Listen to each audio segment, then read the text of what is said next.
Welcome back to the Chalk Talk Book Club. Today we're digging into Deion Sanders, Coach Prime himself's 2024 book, Elevate and Dominate 21 Ways to Win on and Off the Field. Now, I have to preface this Chalk Talk with a little backstory truth. I didn't have this book on my radar. As I mentioned in my podcast on Shedeur a few weeks ago, I grew up with the Cowboys, living just over 44 of my 56 years in Arlington and McKinney, Texas. I was at every Cowboy game in the old stadium in Irving. I remember when Deion joined the team, and I remember thinking he was a whole bunch of flash. I mean, he could run, all right, and he was an excellent ball player, but he was so larger than life. Not like MJ. He was just a little bit too much. And honestly, I wasn't a Christian yet, but even if I had been, I don't think I would have connected with Dion's faith back then either. I had all of the Chalk Talk Book Club books planned out through next July. And I had a credit on audible.com. And every single search term I put in for books for the Chalk Talk Book Club brought this book up. I was not amused. I mean, it didn't matter what I put in, all the search parameters for books for this podcast, this book kept coming up at the top. So finally, I listened to the sample, and that was it. I knew I was supposed to do this book next. I redid the whole book club schedule. I actually started paying attention to what was happening with Deion's sons, and God rewarded my listening to that silent voice that kept prodding me to read Coach Prime's book next. I'm a former college English professor. I've written countless papers and have been impacted deeply by all genres of literature, pulp fiction, motivational tomes, and more. But this book has impacted me in ways I was not prepared for. I can honestly say that I am a better person for having read this book, and I am excited to share it with you all. And with that build up, let's get into it. So, chapter 1 of Elevate and Dominate is entitled Even If You're Broken, Keep Moving. And whew, this one landed for like a punch right in the rib cage. Dion opens with vulnerability most folks, including me, didn't think primetime ever had. He talks about a November day in 2021 at Jackson State when he couldn't even find the words. He just cried in front of his team and his kids who had never seen him cry before. He was recovering from 9 surgeries, 23 straight days in the hospital, nearly 40 pounds lost, toe amputations, and the mental slide that comes when your body won't do what it's used to, what you're used to it doing. Now, here's where this hit home for me. Like I said, I grew up in a Cowboys house back when Tom Landry was coaching. Okay, I'm not a spring chicken. Okay, I'm on my latter half of 50. Um, and except for my high school years, my dark years, as my father referred to them, when I was a Bears fan, had a little bit of a crush on Jim McMahon, his Super Bowl 20, the Super Bowl shuffle, Walter Payton, the fridge, all of that. Well, I've always been a Cowboys fan, except for those 4 years. I had Troy Aikman autographed footballs, Emmitt Smith jerseys, clippings of Michael Irving doing Michael Irving things. I've met all those guys. I've even met Deion. I doubt he remembers it though. And Deion sweeping into all of that like a comet the year I had my first child in 1995. Well, as a new mom, I thought he was all flash, all jewelry, all perfectly choreographed swagger. He was a character. And I have to pause here and give a shout out to my dad, who's in heaven now, for taking teenage me to sold out Cowboys games season after season from 84 to 89, decked out head to toe in Chicago Bear gear. I have pictures from that time, and it looks like I am the only person in the stadium that had Bears gear on. Everybody else was Cowboys. I mean, this was in the height of them winning. I guess it's probably a good thing that my dad was 6'4" and close to 300 pounds at that time, because I think I probably would have been heckled and given a hard time if he hadn't have been, if that isn't love. So anyway, back to Deion. Y'all don't need to hear my backstory. So anyway, back to Deion. I'm obviously a grown woman, older now by 3 decades from when he first played with the Cowboys, and navigating losses of my own. And I read this chapter and I thought, my God, this man has been through hell and he didn't fold. I've totally misjudged him. Deion writes about the helplessness and the embarrassment of needing help, the frustration when your identity doesn't match your abilities anymore.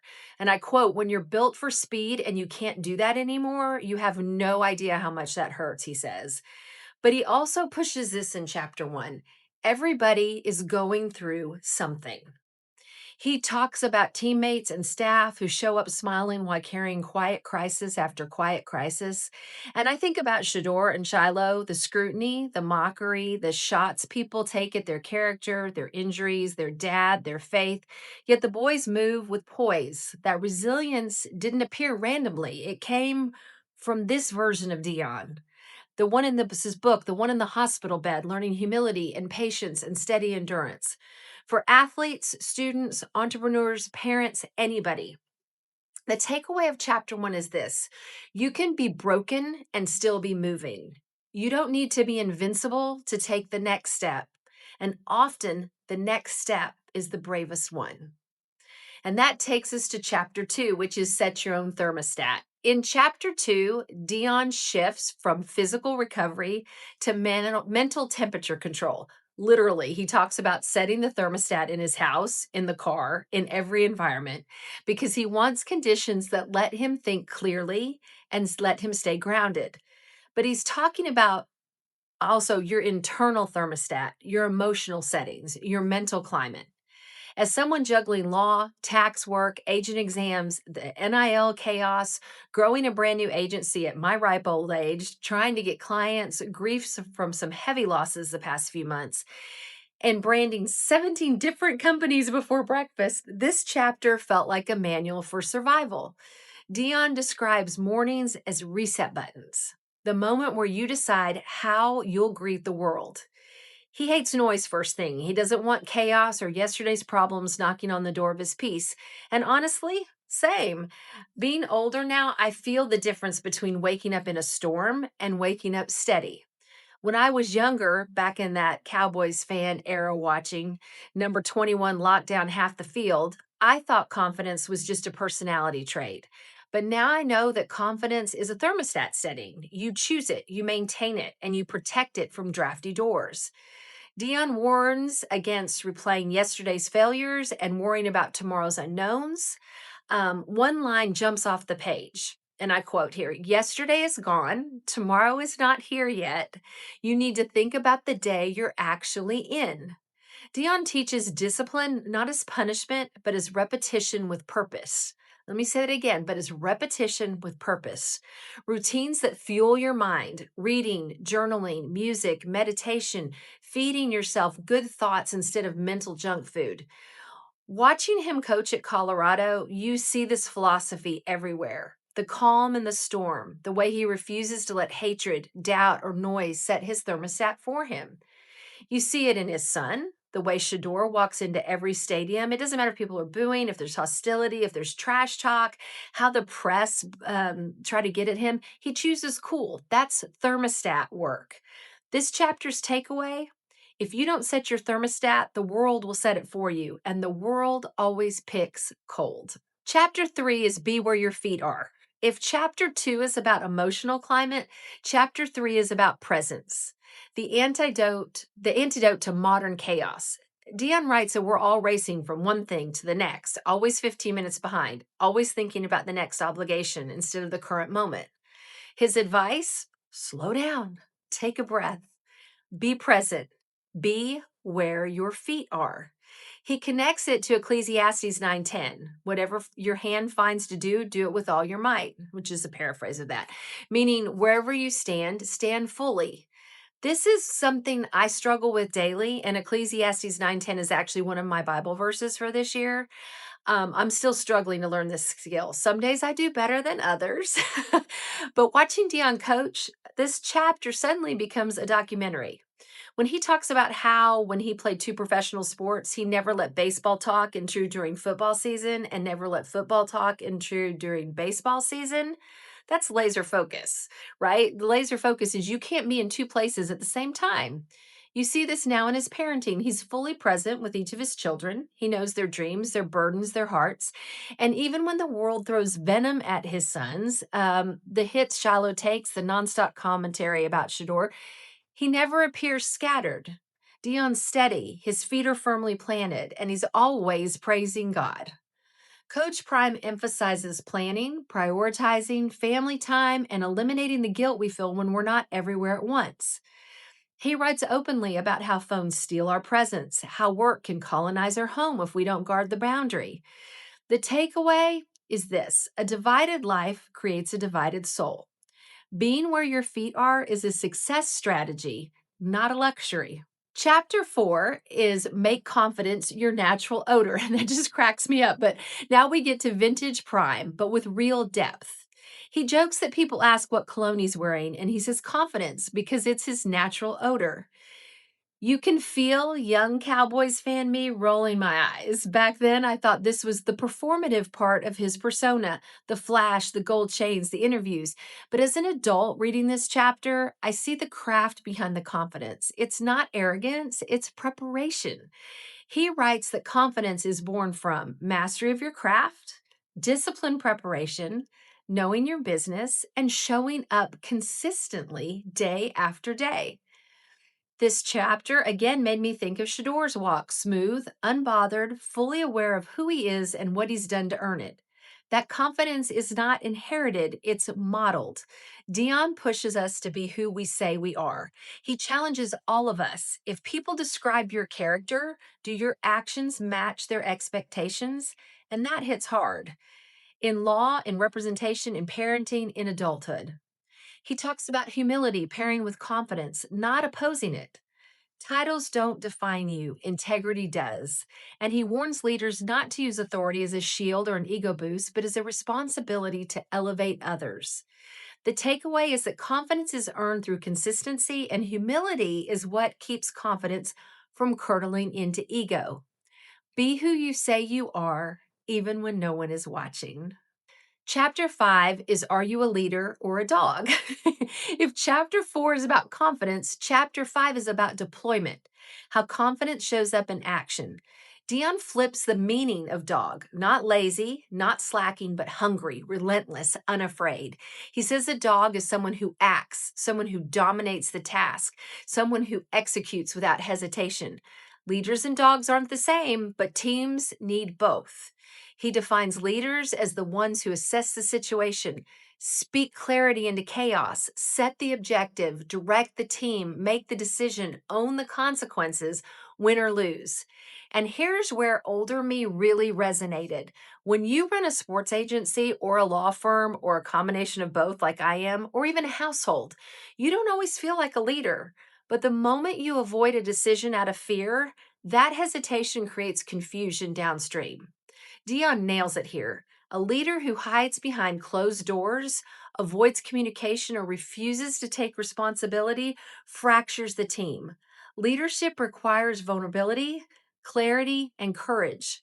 Watching him coach Colorado, especially through seasons where every media outlet's sharpening their knives, you see this chapter in motion. Dion never hides. He never blames the players. He owns the culture, owns the results, owns the fallout. That's leadership. So the takeaway here, leadership is a decision. Being a dog is a drive. If you can do both, you're going to be unstoppable. So chapter 6 is about mastering the 3 W's: want, work, win. It's short, clear, and deceptively powerful. As I said, want, work, win. That's it. 3 words Dion says are your building blocks, your roadmap to get wherever you want in life. Now, let's be honest. You didn't have to grow up a Cowboys kid or a Cowboys fan watching Prime in the 90s to think he just woke up like that. Flashy, gifted, effortless. You can watch him now and think that. But reading this chapter, you hear the truth. Greatness is not magic, it's discipline. And those 3 W's, they explain what I call hashtag the Sanders standard better than any scouting report ever could. Let's take it piece by piece. Dion says first, you must truly want it. Not your coach, not your boss, not your mama. You must want it deep down in your gut and make it a priority. Then comes the work, and he doesn't sugarcoat it. If you don't put the work in, you will not make it in life. Work is the part no camera shows. Work is the lonely part. Work is the faith part, the part where you trust God to meet you on the path He has called you to walk. And that's where a Shedeur story comes in, right? This is a young man who wanted the NFL, worked for the NFL, and still got passed over 5 times before going 144th overall. Most people crumble under that. They would lash out, they would blame somebody, they would lose themselves in bitterness. But what does Shador do? He keeps working. He keeps showing up. He keeps showing grace. He goes into Cleveland, a city allergic to quarterback stability, and breaks a curse decades long. He doesn't talk trash. He doesn't point fingers.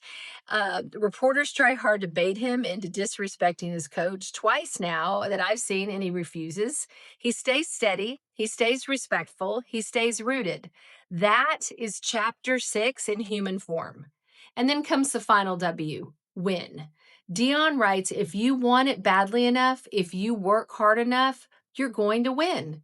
Winning doesn't always look like confetti or trophies. Sometimes it looks like spiritual maturity. Sometimes it looks like a young man refusing to let the world pardon him. But faith is the through line here. Want, work, win.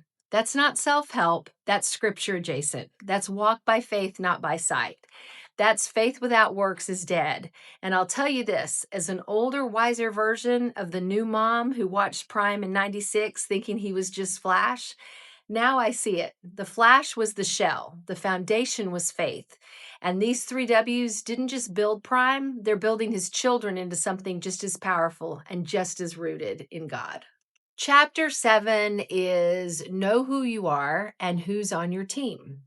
And it starts with Dion listing the facts of his life: player, coach, entrepreneur, father, man of God. But then he stops and asks the question we all eventually have to face: who are you really? And I'll say this gently: identity is a faith question long before it is a football question. Identity is spiritual, identity is calling. Dion explains that most people don't know the true answers about who they are because it takes work and reflection. But he also warns that the world will happily tell you who you are if you let it. This never happened to Dion because he knows who he is, because he knows whose he is, because faith gives you identity before performance ever does.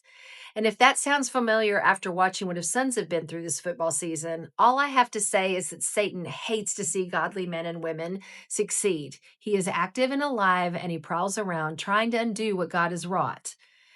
This chapter is also about authenticity. Dion doesn't says Dion says don't hide behind costumes or false fronts. He says he's the same man 24/7, and that consistency comes from knowing your values and knowing your calling. Shador shows that same authenticity every time a reporter tries to get him to throw someone under the bus. A young quarterback in the heat of the moment, coming off adversity, the easy thing would be to fire shots. The world wants that drama, but he refuses. Why?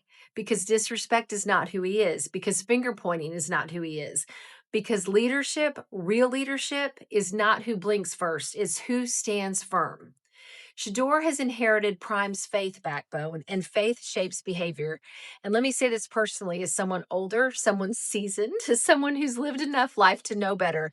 Knowing who you are protects you from losing yourself to pressure. It protected Dion, it's protecting his children, and it's what makes their journey so compelling to all of us. It's why so many of us tune in to watch Shador's games. Heck, I had to listen to the game this past Sunday because it was blacked out in Florida, but I was there. I could care less about the Cleveland Browns, but I care a lot about supporting this young man and his family. This chapter ends with one of Dion's most important truths. Surround yourself with the right people, the ones who share your values and lift you higher. Identity is faith, faith is foundation, and foundation is destiny. Chapter 8, make sure your team is better with you on it. Chapter 8 is where Dion gets into contribution, not just who you are, but what you bring. He starts with a powerful metaphor that I just love about the family dinner table. Everybody brings something: food, drink, dessert, except for that one person who brings nothing but an appetite when everybody gets together. Dion calls that person a taker. And then he says something that hits straight to the soul. You were put on this earth to raise the temperature of the room. And if you're removed from the picture, people should notice. Dion, from everything I have read, raised the temperature of the locker room, everyone he's been in, not because he's loud, not because he's flashy, but because he brings value. He brings calm. He brings poise. He brings preparation. He brings belief. He brings respect. He brings faith. And when you remove those qualities from the team is going to feel it. That's what this chapter is about, bringing value in ways that are spiritual and practical. Dion lists a lot of ways you add value: bringing out the best in your teammates, sacrificing ego, showing respect, being reliable, leading by example, being a positive force. Anybody hear Shedeur in here, chapter and verse? When you talk about reliability, Dion is unshakable. Leading by example, he played hurt. Heck, he coached basically broken. He competes. He handles reporters' traps with grace. Um, Being a positive force, Dion's teammates rallied around him because he didn't just elevate himself, he elevated them. When Christ teaches servant leadership, this is what he means: leadership through humility. And I never thought I'd say that Deion Sanders was humble, ever. My whole perspective of this man has changed in the last month, right? Um, so, anyway, leadership through humility, elevation through service, strength through grace. That's prime. That's this whole chapter in a nutshell. So then we go on to chapter 9. Iron sharpens iron, which is one of my favorite Bible verses. Dion opens this chapter with highlight reels, Super Bowls, interceptions, punt returns, but then says the most meaningful battles weren't on TV at all. They were on the practice field, going good on good against legends like Jerry Rice. And he anchors the whole chapter in Proverbs 27:17, as iron sharpens iron, so one person sharpens another. This is the most overtly biblical chapter so far in this book, and you can feel it. Prime tells the truth. You cannot grow surrounded by softness. You cannot elevate surrounded by yes men. You cannot become excellent without honest friction. And this is where Dion's story becomes a sermon, because nobody gets sharpened like he does. Social media tries him, analysts doubt him, defenders hit him, reporters bait him, circumstances humble him. And every time, Dion responds the way scripture teaches: slow to speak, slow to anger, abundant in grace, and so do his children. That's sharpening, that's spiritual steel work. And not to be a broken record, but let's talk about Shedeur in the draft again. Being 144th pick was not failure. It was the forge. It shaped him. It removed impurities. It clarified his purpose. It made him more dangerous, more disciplined, more Christ-like in how he carries disappointment. And when he broke that Browns quarterback curse, that wasn't just talent, that was refinement. Coach Prime says the real competition is not the guy across from you, it's the person in the mirror. And we all need to live that. We don't need to compare ourselves to others, or draft boards or critics. We need to compare ourselves to yesterday's version of ourselves. And that is how we will never crumble and how we will never lash out. That is why how you never betray your character for a headline, just like Coach Dion, just like Coach Prime. Faith shapes how pressure feels. Faith decides how we respond. Faith is the difference between being cracked and being sharpened. This chapter is honestly Coach Prime preaching. And both Coach Prime and his children are the living example of the sermon. So, chapter 10 is about respecting others, and it begins with a scene at Colorado. Dion lines up all the women who work the program, the assistants, the nutritionists, the trainers, and tells the players, "We will respect women." The internet loved it. But Coach Prime explains this goes deeper than gender. It's about a posture of life. It's about treating everyone with dignity, because respect is really love. And this is where my faith and Prime's faith overlap directly. Respect comes from reverence, reverence for God, reverence for others, reverence for self. And here's the truth: if you want a modern example of respect in action, and again, I'm so stunned that I'm saying this, look no further than Deion Sanders. He models respect. That is love. That is faith in action. Coach Prime writes that disrespect is poison. It slowly destroys relationships and teams, and he has modeled his life as a walking antidote to all of that. He is gentle but strong, honest but protective, independent but loyal, competitive but compassionate. That's Christian maturity. Coach Prime also talks about respect for authority, even when you disagree. The world today does not teach that, but the Sanders household clearly did. He then talks about servant leadership, not ruling by power and might, but by uplifting others. Once again, this is the gospel. This is Christ like leadership. This is why the Sanders family resonates so deeply with me because I recognize the fruit of their faith. Respect is a theological value before it is a social one, and Dion roots this entire chapter in the principle that all love flows from God's love. That's why he stands out. That's why his players follow him. That's why he leads the way he does. Respect isn't a rule, it's a worldview, and he lives it. Chapter 11 is Your Uniform Matters. And this chapter is one of those deceptively simple Coach Prime lessons that hits you twice. Once when you read it, and again when you look back at your own life and realize he's been right the whole time. Coach Prime says your uniform makes a statement. Your uniform tells the world they can trust you. And hearing him describe his stepfather getting up every morning, tired, maybe unhappy, maybe worn down, but still putting on that uniform because duty meant something, it brought me right back to my own childhood. Like I said, I grew up a Cowboys fan, a committed one, except for those dark years, as my dad called them. I was, and I still am, the kind of fan who thought Troy Aikman walked on air, who thought Michael Irvin was a superhero, and who thought Dion back then was all flash, a lot of substance, but substance on the field. I confess, and I've said that multiple times here, and I didn't understand him. I didn't understand that the flash was discipline in disguise, and I sure didn't understand that uniform wasn't just about pads or a jersey. It was about how you showed up in life. As a lawyer now, an agent, a woman rebuilding the second half of her life, I understand this chapter differently.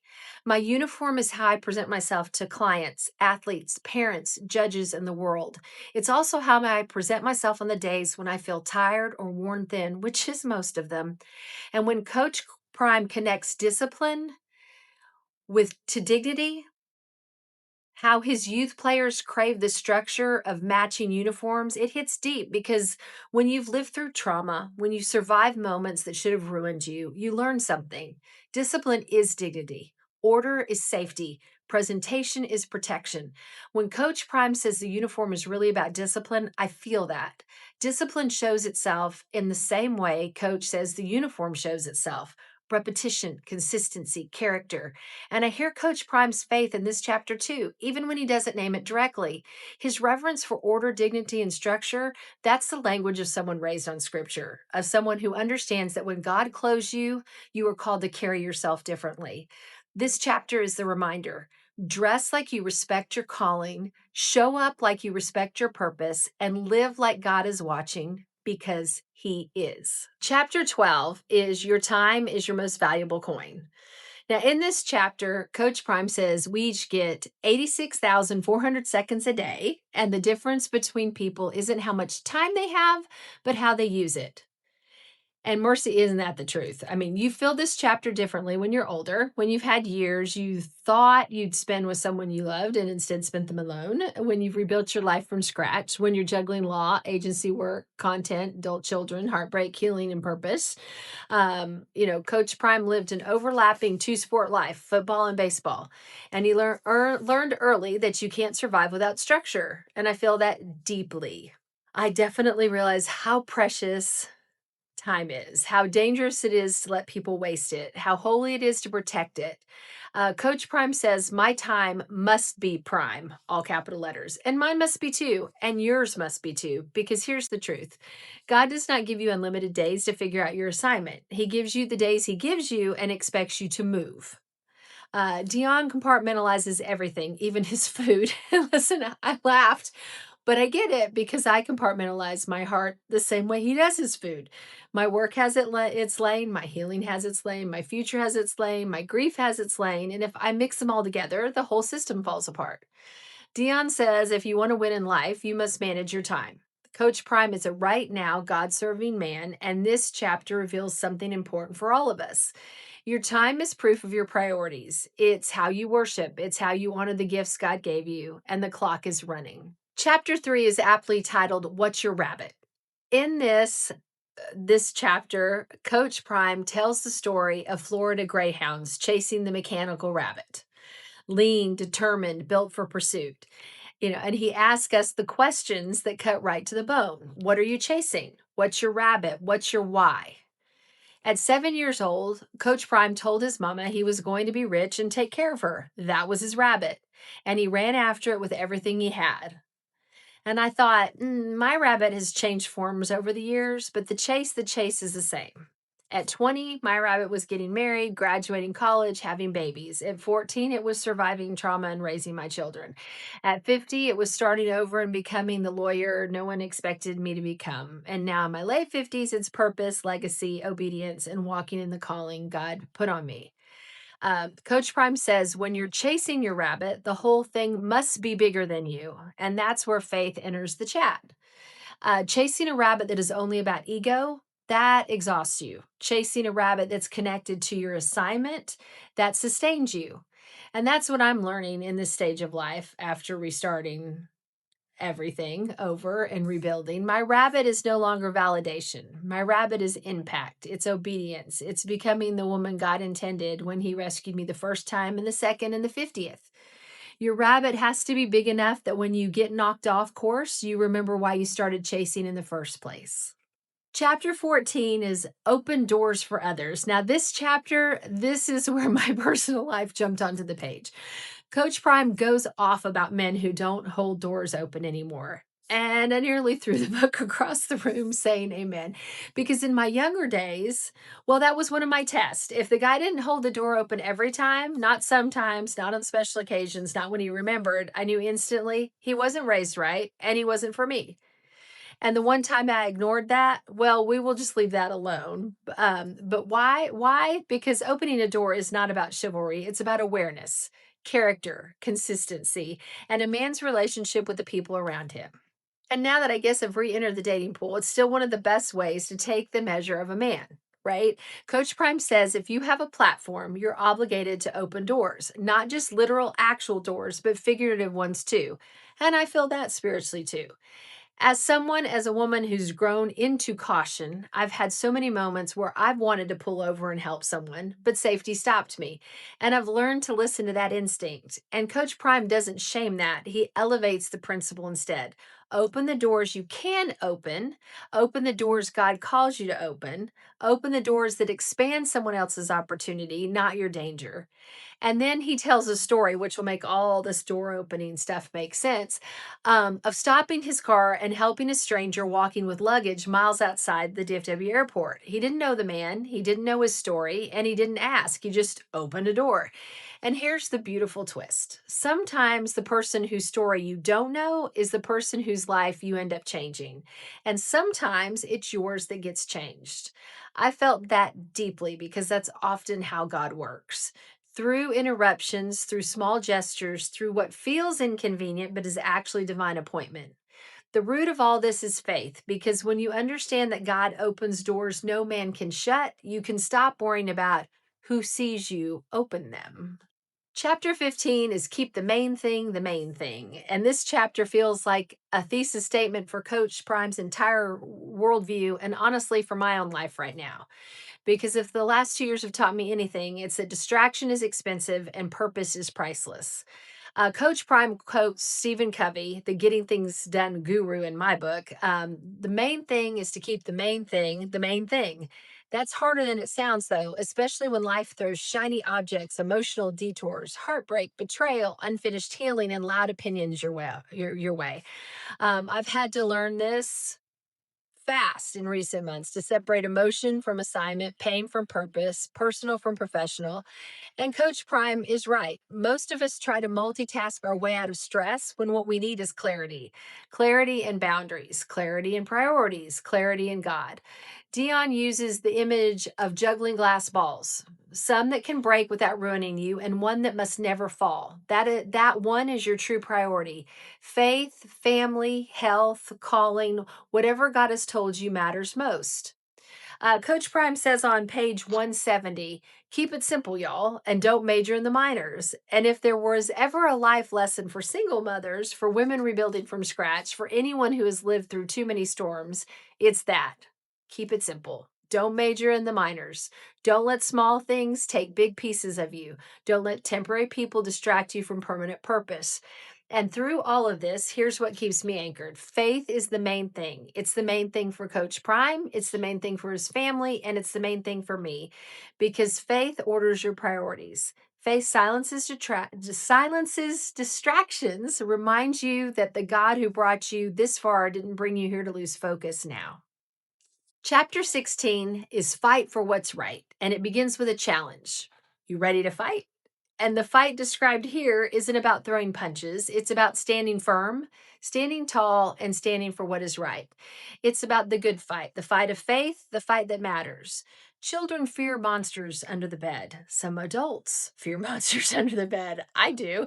Um, Adults learn, though, that monsters often walk upright, wear normal clothes, and smile while they do harm.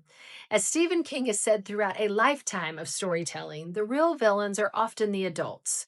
And this chapter recognizes that truth. Some people take advantage, manipulate, deceive, and hurt. Others try to crush dreams, break spirits, or silence purpose. Standing up to standing up to all of that is a fight worth choosing. Fighting for what's right requires wisdom. Not every battle is meant to be fought, and not every situation is safe. There are moments when instinct says, help that person, and moments when instinct says, stay in the car. You've survived too much to risk it. This chapter honors both courage and discernment. Faith sharpens both. This is also a chapter about the Sanders brothers. The Sanders brothers. Shedeur's grace under pressure is one form of fight. Fighting against bitterness, cynicism, ego, and blame. Shiloh's story is another. Shiloh was cut, unsigned, overlooked while his younger brother rose into the spotlight. He walked through a professional silence most athletes never speak about. Then came Thanksgiving dinner, and I just loved this video. A moment of humor layered over real longing. Shiloh joked that his brother, get in good with the Browns so he could get a spot. He asked if the number 21 was available, hoping to wear his father's legacy number. But there's a pretty substantial player that holds that number, a rising Pro Bowl level quarterback. So Shiloh said in prayer, still in person, never mind, I'll take 28. A perfect mix of humility, humor, and resilience. Coach Prime says the fight doesn't always look like violence. Sometimes the fight is walking away. Sometimes the fight is healing. Sometimes the fight is refusing to let the bad guys win. And sometimes the fight is refusing to let your trauma tell the last story. This chapter is not about confrontation. It's about courage. And Lord knows Shiloh, Shedeur, Coach Prime, and you all living proof that the fight of faith still produces victories. Like I said, that is fighting too. Fighting disappointment without letting it turn into resentment. Fighting for identity when circumstances say wait. Fighting for purpose when doors don't open the first time. Coach Prime writes that nothing brings life into sharper color than fighting for something that matters with heart and soul. This chapter calls for courage, conviction, and faith. And in the Sanders household, that faith runs deep, a faith that turns setbacks into testimony, a faith that fights with integrity, a faith that knows victory comes from God and not from applause. Chapter 17 is entitled Dream Big, and it begins with a simple declaration: I love to dream. And the message that follows is clear. If the dream doesn't scare the dreamer, it isn't big enough. Dreaming changes with age, with loss, with heartbreak, and with maturity. Young dreams often revolve around escape. Older dreams revolve around purpose. This chapter speaks to that shift, the movement from fantasy towards calling. Coach Prime talks about critics who dismissed him as flash, noise, or ego. He talks about naysayers who tried to shrink the size of his dreams to match their own limitations. Every dreamer faces voices like that, voices that attempt to minimize, distract, or discourage. Coach Prime teaches that dreams require two ingredients: belief and work, and they must come in that order. Belief is rooted in faith, work is fueled by faith, and faith turns dreaming into obedience. This chapter challenges the dreamer not to settle, not to shrink, not to major in the minors, not to let the world's fear dictate the size of God's assignment. Coach Prime ends this chapter with a mission that defies logic and statistics.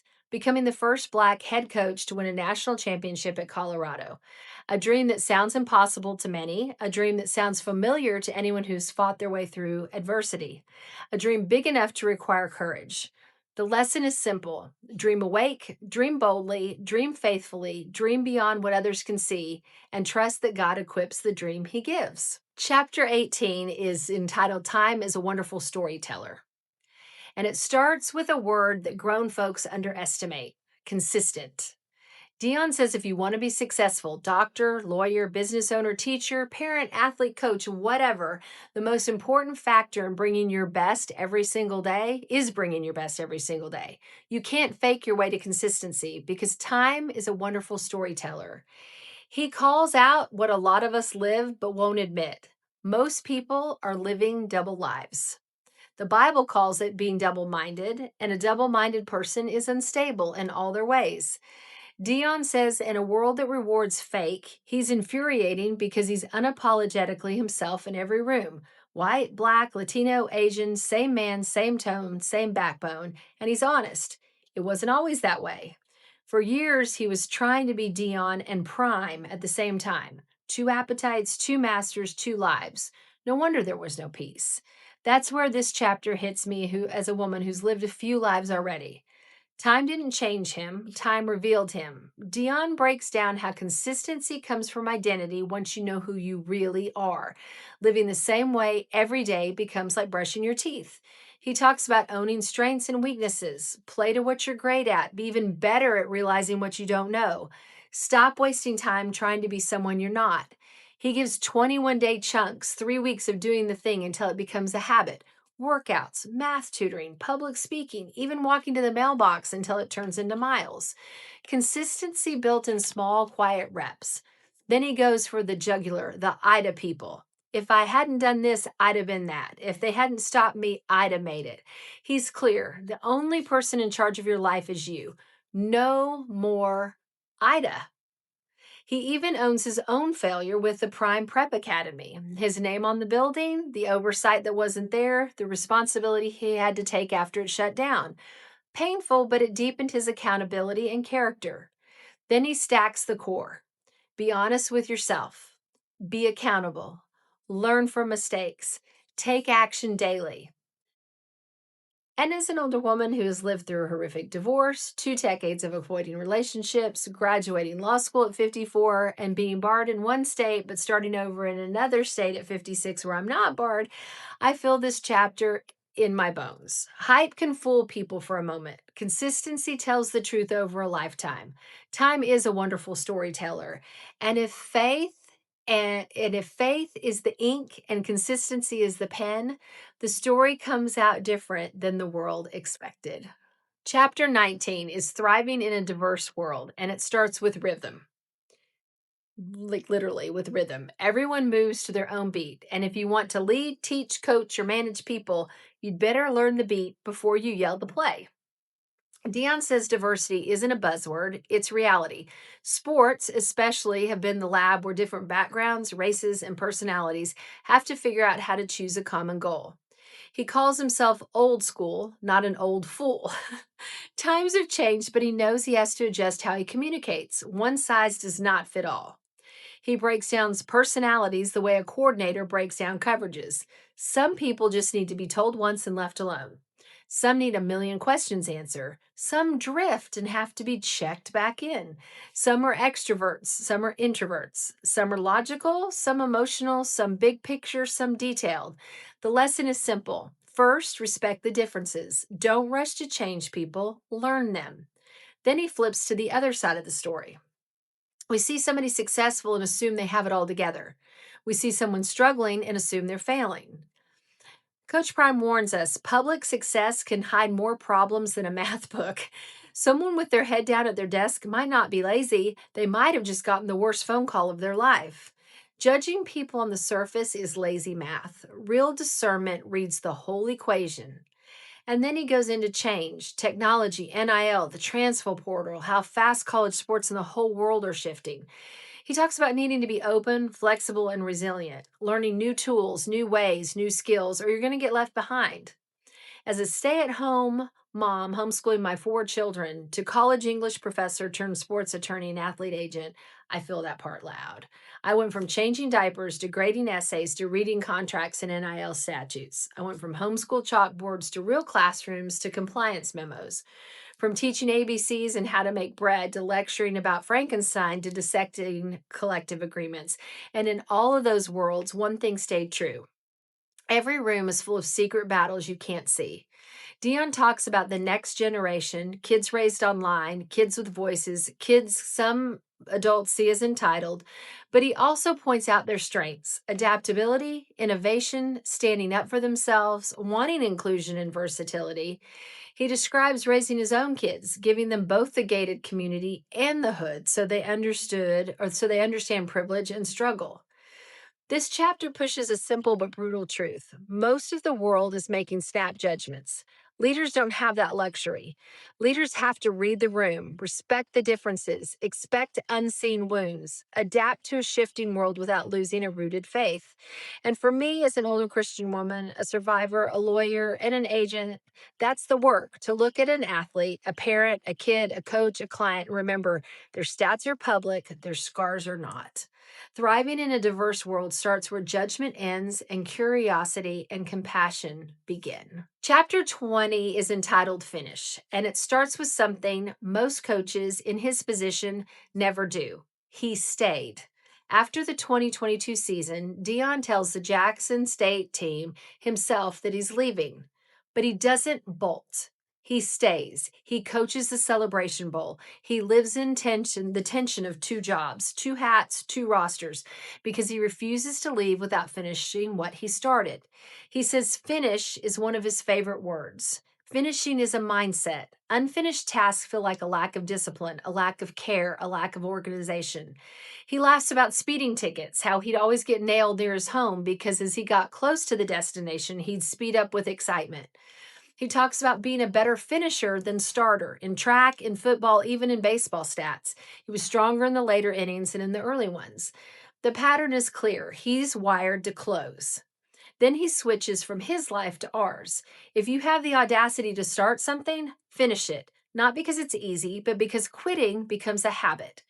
He warns you: quit once and quitting will remember your address. He gives practical tools: set realistic goals, break them into smaller steps, track progress, don't compare journeys. He pulls in examples like Walt Disney, Katy Perry, Sylvester Stallone, all of them failing, going broke, getting dropped, almost giving up, and then breaking through only because they kept going when it made no sense to. Then he talks about movement. He quotes Zig Ziglar: move forward every day, even if it's a tiny step, because nothing is accomplished by standing still. He tells the Rolex story, how the watch wouldn't work until he moved his wrist, because that kind of watch is activated by motion. Once he moved, it started ticking. From then on, he understood when you move, things work. When you stay still, you're an easy target. Finishing doesn't always look like happily ever after. Sometimes finishing is filing the paperwork, showing up in court, signing the lease, recording the podcast, writing the brief, and healing the hurt. Sometimes finishing is getting through a season with your dignity intact when your heart is in pieces. Dion also gives us a necessary nuance. There are times you should not finish.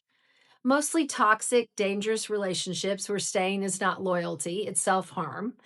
He says some things never should have been started, and in those cases, leaving is wisdom, not quitting.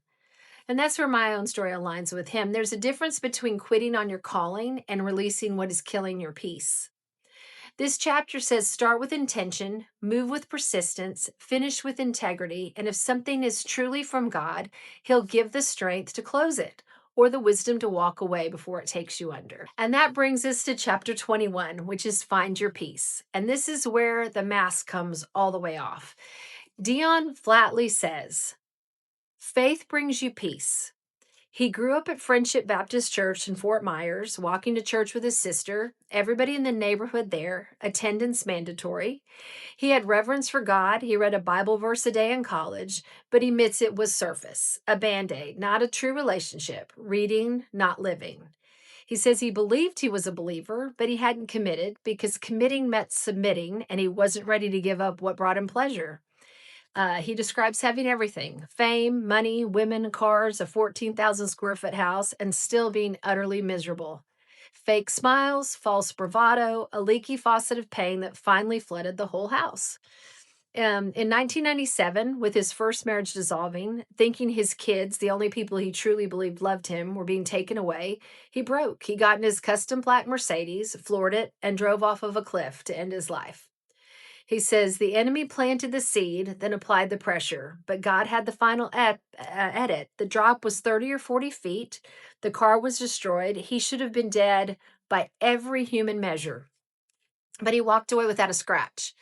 That's when he knew God had his hand on him, literally.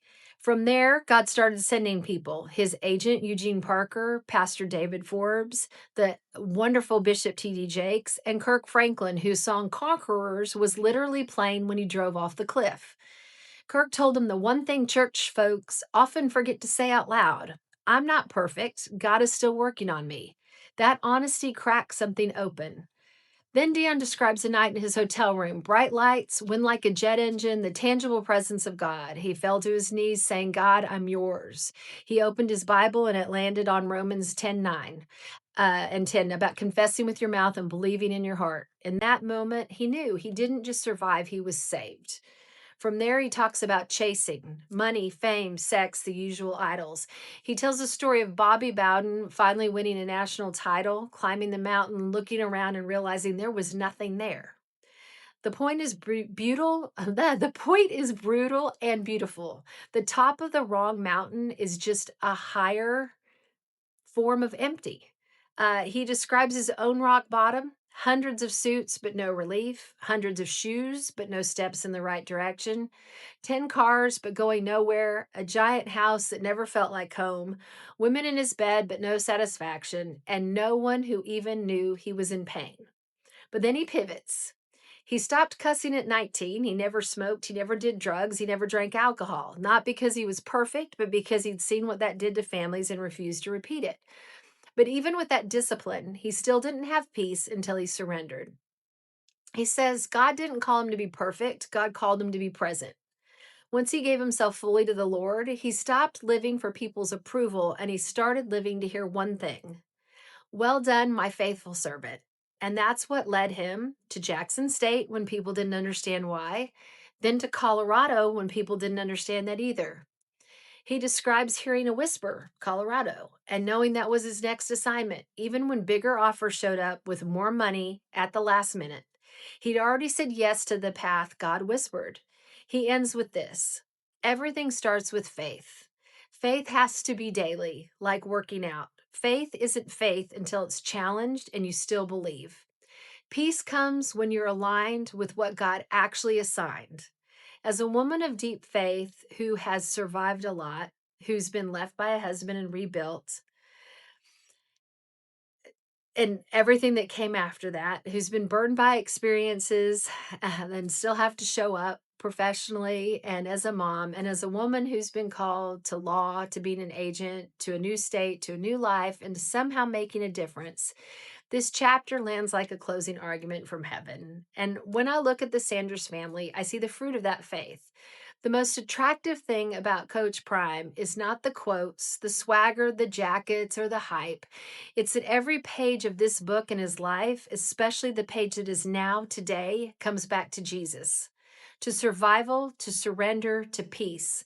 This final chapter is the altar call under the helmet. Stop chasing what can't save you. Start clinging to who already did. Peace isn't the absence of noise. Peace is knowing whose voice to trust in the middle of it.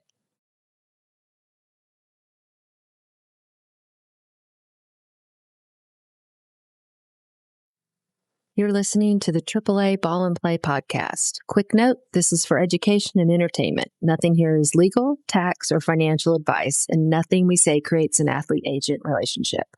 Listening or contacting us does not make us your lawyers or your agents. For advice, talk to a qualified professional in your state.